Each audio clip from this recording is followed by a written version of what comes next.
Alléluia. Christ est ressuscité. Vous êtes sûr, Christ est ressuscité? Cette annonce, parfois c'est à nous-mêmes que nous devons la faire. Dire qu'il est le premier de notre vie et il est celui que notre cœur cherche. C'est important que nous passions d'une espèce d'implicite à l'explicite, de nous dire vraiment à nous-mêmes que notre cœur cherche Dieu. Parce que c'est vrai, c'est une réalité fondamentale. Notre cœur cherche Dieu. Et il le cherche à l'instar de tous ceux qui l'ont aimé et dont on nous raconte la vie et les rencontres avec Jésus, justement, dans ces évangiles que nous lisons en ce moment. Il y a Marie-Madeleine, il y a Thomas, il y a les apôtres, les disciples. Au début, il n'y en avait qu'une, puis après, il y en a eu 500. Moi, j'oublie jamais, et ça me percute vraiment que les premières, c'était des femmes, avec cette sensibilité particulière, cette finesse, que le pape François nous le rappelle encore dans l'encyclique qu'il vient de produire. Ah, à ce propos, je voudrais vraiment que vous lisiez tous cette encyclique, qui s'appelle Exultate et Gaudete, et qui veut dire « Exultez et réjouissez-vous ». Le pape a écrit à chacun d'entre nous « Lisez, lisez ». Lisez parce que c'est une édification très importante. C'est de là que cet implicite vient à l'explicite. C'est de là que nous pouvons mettre des mots sur la recherche de notre cœur. Le pape a une pédagogie extraordinaire pour parler à notre cœur. Ça se trouve sur Internet, hein, c'est téléchargeable, etc. On peut lire ça un petit peu chaque jour, perso ou en famille. Notre cœur cherche Dieu, nous sommes faits pour cela. Le monde est désespéré parce que le cœur du monde cherche Dieu et ne le trouve pas. Alors le monde rentre dans la violence contre les autres, dans la violence contre Dieu, dans la violence contre soi-même. Parfois nous sommes, nous aussi, comme cela, parce que le péché nous divise. Alors nous devenons désespérés, nous devenons tristes, nous devenons agressifs avec les autres. Nous devenons inefficaces, même dans notre travail, dans ce que nous faisons. Parce que notre cœur qui cherche Dieu n'est pas écouté. Et regardez comme Marie-Madeleine se lève tôt le matin. Regardez comme Thomas désire avec force, nous en avons parlé la dernière fois. Regardez comme les apôtres courent vers le tombeau. Frères et sœurs, ce temps de Pâques est vraiment un temps de grâce très très particulier, très intense pour pouvoir rencontrer Jésus ressuscité. C'est lui notre vie, c'est lui qui change notre vie, c'est lui qui nous donne le bonheur. Il n'y a personne d'autre, il n'y a rien d'autre. Il n'y a nul autre. Seul Jésus, vivant et ressuscité, est venu vaincre le péché, la tristesse de ce monde, le non-sens de ce monde, et donne de la joie à notre cœur. Alléluia. Applaudissons Jésus parce qu'il est ressuscité, il est vivant. Gloire à toi, Seigneur. Louange à toi, Seigneur Jésus. Béni sois-tu, Seigneur. Louange à toi. Nous voulons t'honorer, te glorifier, Seigneur. Béni sois-tu, Jésus, Jésus, Jésus. Béni sois-tu, Jésus.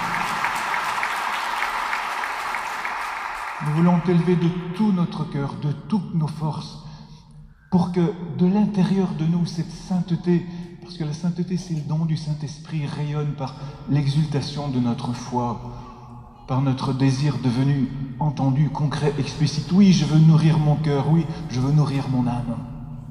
Je suis dans un pays où il y a plein de bonnes choses. Et vraiment, je veux aussi, par-dessus tout, donner des bonnes choses à mon âme. Pendant ce bref temps que je passerai sur la terre, qu'est-ce que c'est que 100 ans au regard de l'éternité? C'est un souffle. C'est rien. Et alors, quand il se manifeste à moi, parce que je l'ai désiré, parce qu'il vient à moi si je le désire, et il est tellement délicat, Jésus, vraiment, il est tellement délicat.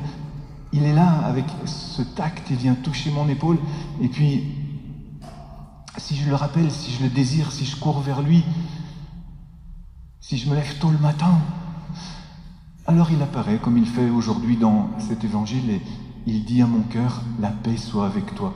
Et moi parfois je peux avoir peur, pourquoi? Parce que en fait c'est pas forcément la paix de Jésus que je cherche, ça peut être un autre style de paix, un autre genre de paix, comme, je sais pas moi, la tranquillité, ou le bien-être, où je voudrais être cool.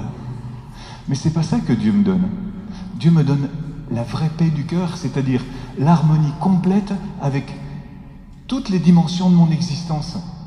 C'est ça cette paix, c'est faire en sorte que je ne sois plus en antagonisme avec moi-même, que je ne sois plus en contradiction avec moi-même, que je sois en parfaite unité avec moi-même. Et comme les apôtres, je peux effectivement avoir peur, je peux ne pas croire à ma propre joie. Je suis sûr que tant de fois, le salut, c'est-à-dire le bonheur, est passé à côté de moi, et que moi je l'ai laissé passer parce que je n'étais pas en attente vraie. Parce que, vous avez entendu cette parole aujourd'hui, dans leur joie, ils n'osaient pas encore y croire. C'est complètement paradoxal, c'est de la folie, c'est de la schizophrénie. Dans leur joie, ils n'osaient pas encore y croire. Mais qu'est-ce que ça veut dire ça? J'imagine les traducteurs qui ont écrit ça, ils ont dû s'arracher tous leurs cheveux. Dans leur joie, ils n'osaient pas encore y croire quand ils ont lu le texte grec qui était écrit. Dans leur joie, ils n'osaient pas encore y croire. Mais on est comme ça. On a du mal à croire à notre propre joie. Parce que c'est tellement grand ce que Jésus veut nous donner, c'est la plénitude. En fait, il y a une petite partie d'entre nous qui est bien content d'être malade et bien content d'être pécheur. C'est notre zone de lâcheté. C'est notre zone de lâcheté. Combien j'ai encore entendu cette semaine, il ou elle est inconsolable de la perte de son mari ou sa femme.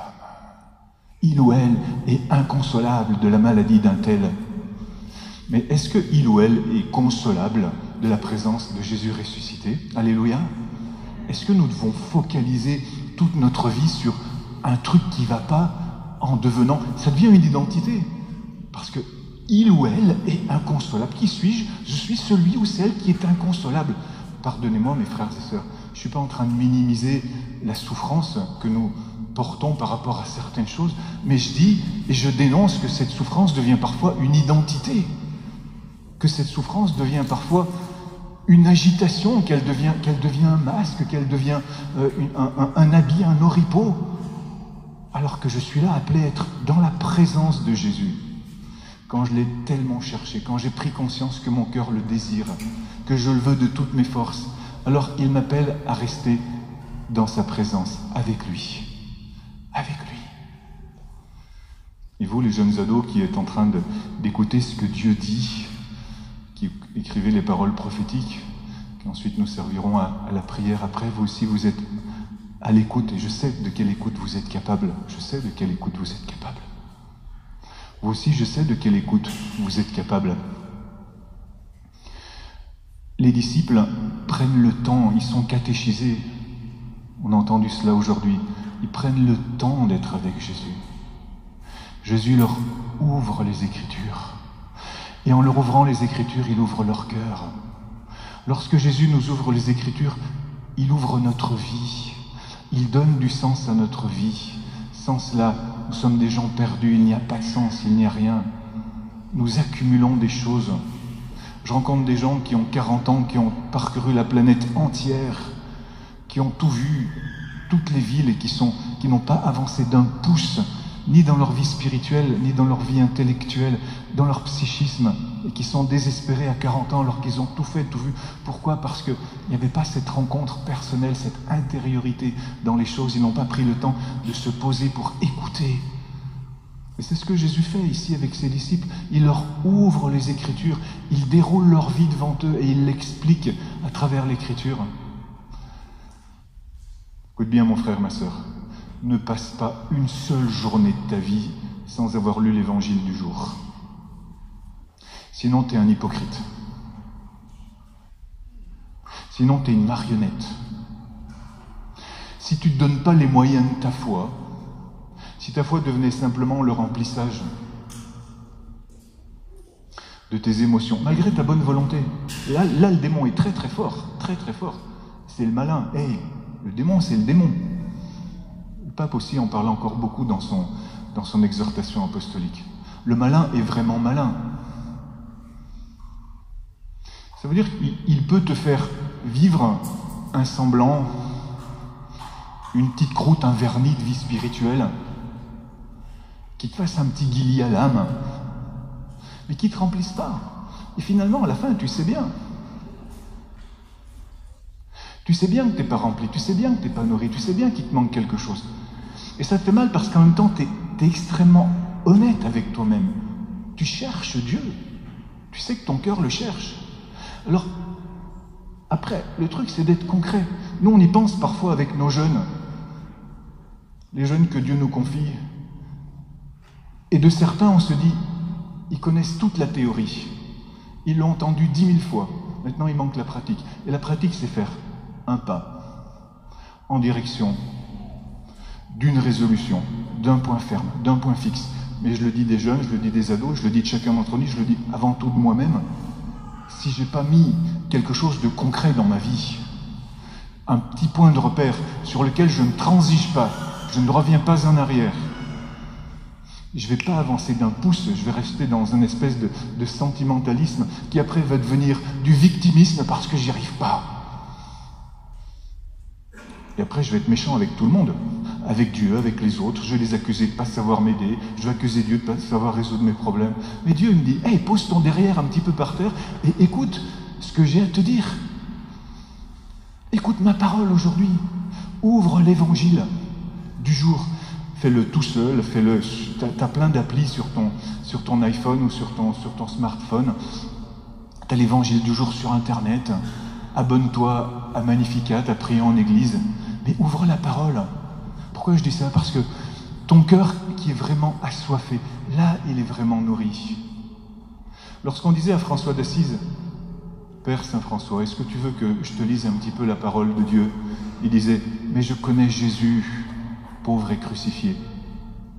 Et cette connaissance, c'était une connaissance des Écritures parce qu'il les avait tellement intégrées qu'il était devenu lui-même parole de Dieu. On disait de lui que c'était un homme devenu prière. C'était aussi un homme devenu évangile. C'est un homme devenu annonce. À force d'avoir intériorisé ça, à tel point qu'il va recevoir les stigmates, qu'il va ressembler à Christ. Et le monde a besoin de gens qui ressemblent à Christ. Alors ça me prendra le temps qu'il faudra, mais si je fais ce petit pas, ce temps de l'écoute qui me transforme profondément. Et j'ai plaisir à le faire quand je le fais.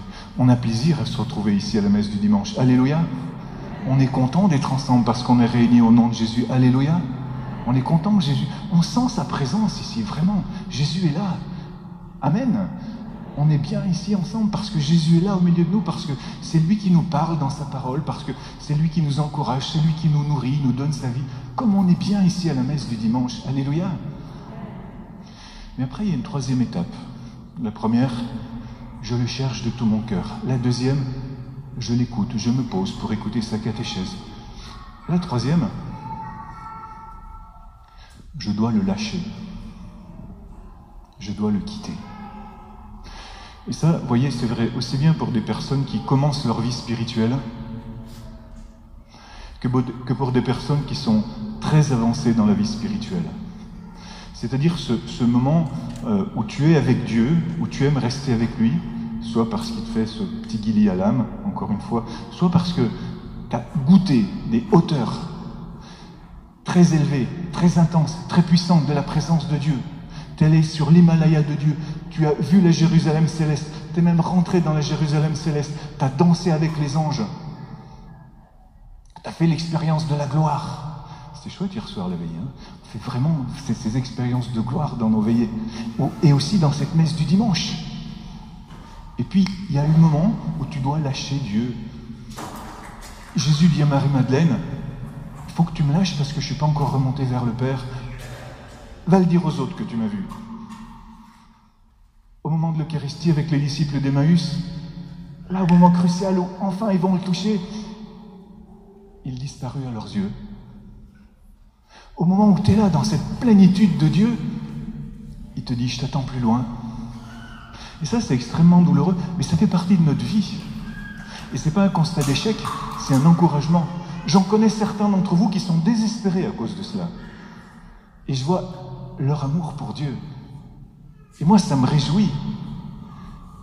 Mais ce que Dieu te demande à ce moment-là, qu'est-ce qu'il te demande? C'est dit aujourd'hui dans l'Évangile. Il te dit, va dire à mes frères.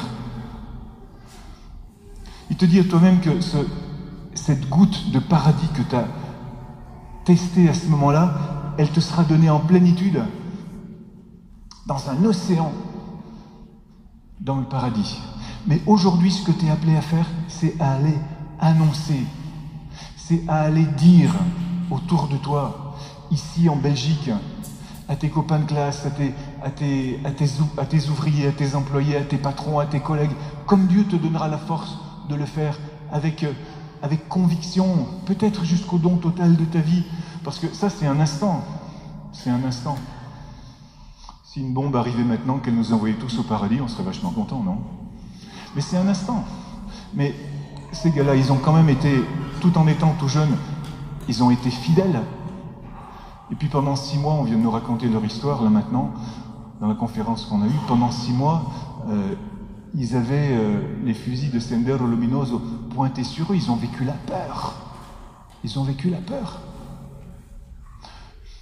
Mais ils ont tenu bon, ils ont tenu bon dans cette annonce. Ta fidélité au quotidien, en manifestant non seulement tes valeurs, mais en manifestant que tu es un amoureux de Jésus. T'as peur de quoi de dire que tu es amoureux de Jésus? Qu'on te regarde mal? Ce que j'aime beaucoup, c'est que Jésus envoie ses disciples tels qu'ils sont.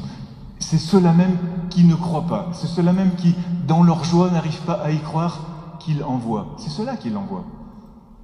Il n'attend pas qu'ils soient complètement catéchisés, qu'ils aient tout compris, etc. Il leur ouvre l'intelligence des Écritures. Il leur dit, maintenant j'ai fait ça pour toi. Ok, maintenant va, annonce. De cela vous êtes témoins. Pourquoi? Parce que tu aimes tellement Dieu. Parce que tu l'aimes. Tu es convaincu que tu l'aimes. Qui est convaincu ici d'aimer Dieu? Lift your hand, please. Toi, Seigneur. Et qui est convaincu de ne pas l'aimer assez? Tu vois, Seigneur. Alléluia, Amen. Amen, mais c'est comme ça. Mais c'est nous que Dieu envoie. C'est nous que Dieu envoie. Dans cet amour qui est un amour en croissance. C'est un amour en croissance. Et Dieu nous envoie à nous. Comment? Par la force de son esprit. Le démon, il va te dire, c'est bien, il faut que tu sois capable. Le démon, il va t'encourager, il va te dire, toi, tu as réussi, tu comprends un petit peu plus, tu as appris un petit peu plus de la parole. Dégage. Parce que mon Seigneur et mon Dieu me donnent la puissance de son esprit, dans ma faiblesse, dans mon incrédulité, dans mon péché, dans mon incapacité, dans ma limite. J'aime cette limite, enfin, parce que Dieu appelle ma limite, il m'appelle dans ma vie incomplète, il m'appelle dans ma vie limitée. J'aime cette humanité qui a encore tout à faire, tout à construire. Et cette sainteté, c'est rien d'autre que ça, c'est l'accueil de son esprit. Alléluia. Et il m'envoie. Et ça donne complètement du sens à ma vie. Et ça me donne encore plus envie de le chercher. Ça me donne encore plus envie de le chercher parce que, comme je l'aime, de voir qu'il réussit à m'aimer à moi dans cette limite, comme je suis tellement content à 61 ans que quelqu'un m'aime et soit amoureux de moi, waouh! Et ça, c'est vrai pour chacun d'entre nous. Alléluia! Tu te rends compte qu'il y a un Dieu qui t'aime et qui donne sa vie pour toi à chaque instant et qui te cherche et qui te secoue par l'épaule comme ça et qui te dit, allez, sois avec moi, alléluia! Et dans ce moment où tu aimerais vraiment rester comme ça avec lui, il n'est plus là, puis il te dit, allez, va le dire aux autres. Et là, on fait vraiment un pas dans la vie spirituelle. Là, on fait vraiment ce pas. Ou peut-être dans l'aridité intérieure, dans la constatation des choses qui ne vont pas autour de moi et dans ma vie, je peux le dire par la puissance de son esprit. Christ est ressuscité. Hey, Christ est ressuscité. Christ est ressuscité. Alléluia. Amen. Applaudissons Jésus encore. Merci Jésus. Gloire à toi, Seigneur.